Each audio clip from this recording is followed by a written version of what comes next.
4 KG গরু মাংস রান্নার সহজ রেসিপি আজ আমি আপনাদের সাথে শেয়ার করব। হ্যালো এভরিওয়ান, আসসালামু আলাইকুম। কুরবানির গরুর মাংস এখানে আমি 4 কেজি নিয়েছি আর এই মাংসটা আমি কিভাবে রান্না করেছি সম্পূর্ণ রেসিপিটি আপনাদের সাথে শেয়ার করব। আশা করি আপনাদের কাছে ভালো লাগবে। এখানে কুরবানির গরুর মাংস নিয়েছি 4 কেজি আর মাংসগুলো কেটে ধুয়ে পরিষ্কার করে নিয়েছি আর মাংসগুলো খুব ছোট করিনি, আপনারা একটু দেখেই বুঝে নেন যে মাংসগুলোর পিসগুলো আমি কিরকম বড় বড় রেখেছি। যেহেতু কুরবানির মাংস এজন্য এই মাংসগুলো খুব সহজেই সিদ্ধ হয়ে যায়, ছোট করার কোনো প্রয়োজন আসে না। হাফ লিটার তেল থেকে 1/3 কাপের মতো তেল রেখেছি আর বাকি সম্পূর্ণ তেলটাই হাঁড়িতে দিয়ে দিলাম। 20 থেকে 22টা নিয়েছি এলাচ, 1 চা চামচ নিয়েছি কালো গোলমরিচ আর বড় সাইজের 3 টুকরো নিয়েছি দারুচিনি, 10টা নিয়েছি তেজপাতা আর হাফ টেবিল চামচ নিয়েছি লং।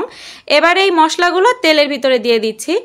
দেন এই মশলাগুলো হালকা একটু নেড়েচেড়ে ভেজে নিতে হবে আর লো আঁচে ভাজবেন যাতে মশলাগুলো পুড়ে না যায়। সুন্দর একটা সুগন্ধি আসার পরে এখানে দিয়ে দিচ্ছি 3 কাপ পরিমাণে পেঁয়াজ, স্বাদ মতো দিয়ে দিচ্ছি লবণ। এবার এই পেঁয়াজটাকে ভেজে নিতে হবে যতক্ষণ না পর্যন্ত পেঁয়াজের ভিতরে সুন্দর একটা সোনালি কালার আসে। তো পেঁয়াজের ভিতরে যখন এরকম সুন্দর সোনালি কালার চলে আসবে এ পর্যায়ে আগে থেকে কেটে ধুয়ে রাখা গরু মাংসগুলো দিয়ে দিচ্ছি। আর এ পর্যায়ে চুলার আঁচটা কমিয়ে তারপরে মাংসগুলো দিবেন, তা না হলে পেঁয়াজগুলো পুড়ে যাওয়ার সম্ভাবনা থাকবে। এবারে হাফ কাপ দিয়ে দিচ্ছি রসুন বাটা, 1/3 কাপ দিয়ে দিচ্ছি আদা বাটা আর একটা জয়ফল আর 3টা জয়ত্রীর ফুল একসাথে বেটে রেখেছিলাম সেটা দিয়ে দিলাম। এবারে হাফ কাপ দিয়ে দিচ্ছি টক দই, 5টা শুকনো মরিচ মাঝখান থেকে একটু ছিঁড়ে দিয়ে দিলাম। এবারে 2 টেবিল চামচ দিয়ে দিচ্ছি হলুদের গুঁড়া, 1 টেবিল চামচ দিয়ে দিচ্ছি লাল মরিচের গুঁড়া, 1 টেবিল চামচ ধনিয়া গুঁড়া, 1 টেবিল চামচ দিয়ে দিচ্ছি জিরার গুঁড়া আর 5 থেকে 6টা দিয়ে দিচ্ছি আস্ত কাঁচা মরিচ। এবার এই সব কিছু মাংসের সাথে খুব ভালো করে নেড়েচেড়ে মিশিয়ে নিতে হবে। তবে মাংসের পরিমাণ এখানে বেশি হওয়ার কারণে আমার নাড়তে একটু অসুবিধা হচ্ছিল, এজন্য আমার সাহেব এসে সে নেড়ে দিয়েছে আর এখান থেকে শুরু করে পুরোটা রান্না জুড়ে শেষ পর্যন্ত সে আমাকে হেল্প করেছে। সবকিছু ভালো করে নেড়েচেড়ে মিশিয়ে নিয়ে এবার ঢাকনা দিয়ে ঢেকে দিলাম। আর এই মাংস কষাতে 1 ফোঁটাও পানির কোনো প্রয়োজন নেই, কারণ কোরবানির মাংস এমনিতেই সিদ্ধ হয়ে যায়, তাছাড়া মাংস থেকেও অনেকখানি পানি বের হবে। তো এই পানি দিয়েই পুরোটা মাংস খুব ভালো করে কষিয়ে নেওয়া যাবে।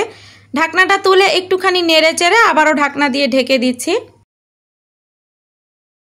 মাংসটা প্রায় কষানো হয়ে গিয়েছে। পানি দেওয়ার ঠিক 2 মিনিট আগে এখানে কাজু বাদাম বাটা দিয়ে দিচ্ছি প্রায় 20 থেকে 25টা আর এই বাটিটা ধুয়ে আরো কিছুটা পানি এতে দিয়ে দিচ্ছি। বাদাম বাটাটা যদি আপনারা প্রথমেই অ্যাপ্লাই করে ফেলেন সেক্ষেত্রে দেখা যায় হাঁড়ির তলানিতে লেগে যাওয়ার চান্স থেকে যায়। আপনারা চাইলে কাজু বাদামের পরিবর্তে এখানে কাঠবাদামও ব্যবহার করতে পারবেন, তবে চীনা বাদাম দিবেন না, সেক্ষেত্রে টেস্টটা খুব একটা ভালো আসবে না। তো দেখতেই পাচ্ছেন মাংসটা খুব ভালো করে কষানো হয়ে গিয়েছে, তেলটা পুরোপুরি উপরে উঠে এসেছে। মাংসটা এখন পুরোপুরি সিদ্ধ হওয়ার জন্য এখানে পানি দিয়ে দিচ্ছি 2 লিটার। আমি যে মগটা দিয়ে পানি দিয়েছি এই মগটাতে হাফ লিটার করে পানি ধরে, তো এখানে আমি টোটাল 4 মগ পানি দিয়েছি। 1 মগ পানি অফ ক্যামেরাতেই দিয়ে ফেলেছি। এবারে নেড়ে চেড়ে দিয়ে ঢাকনা দিয়ে ঢেকে এই মাংসটা রান্না করে নিব।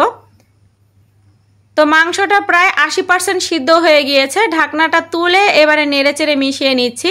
যখন 80% সিদ্ধ হয়ে যাবে সে পর্যায়ে এখানে আমি 2টা রসুন দিয়ে দিচ্ছি, আরও 5-6টা দিয়ে দিচ্ছি কাঁচামরিচ আর এখানে হোমমেড গরম মশলা দিয়ে দিচ্ছি প্রায় 1 টেবিল চামচের মতো। আর এই গরম মশলার রেসিপিটি কিছুদিন আগেই আমি আপনাদের সাথে শেয়ার করেছি, আপনারা চাইলে চেক করে নিতে পারেন। এবারে খুব ভালো করে নেড়ে চেড়ে মিশিয়ে নিয়ে ঢাকনা দিয়ে ঢেকে আরও 10 থেকে 15 মিনিট লো আঁচে এটা চুলাতে বসিয়ে রাখবো।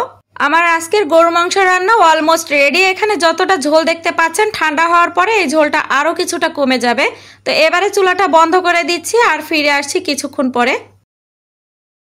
আর এখন দেখেন মাংসের কালারটা কতটা চমৎকার এসেছে আর মাংসটা কেমন সিদ্ধ হয়েছে সেটা দেখেই হয়তো আপনারা বুঝতে পারতেছেন। আর আগের থেকে ঝোলটা দেখেন অনেকখানি কিন্তু টেনে গিয়েছে। আশা করি আজকের রেসিপিটি আপনাদের কাছে ভালো লেগেছে। যদি ভালো লেগে থাকে তাহলে প্লিজ লাইক কমেন্ট শেয়ার করতে ভুলবেন না। দেখা হচ্ছে নেক্সট কোনো রেসিপি নিয়ে, ততক্ষণ সবাই ভালো থাকবেন, সবাই সবার জন্য দোয়া করবেন। আজকের মতন বিদায় নিচ্ছি, টাটা, বাই বাই।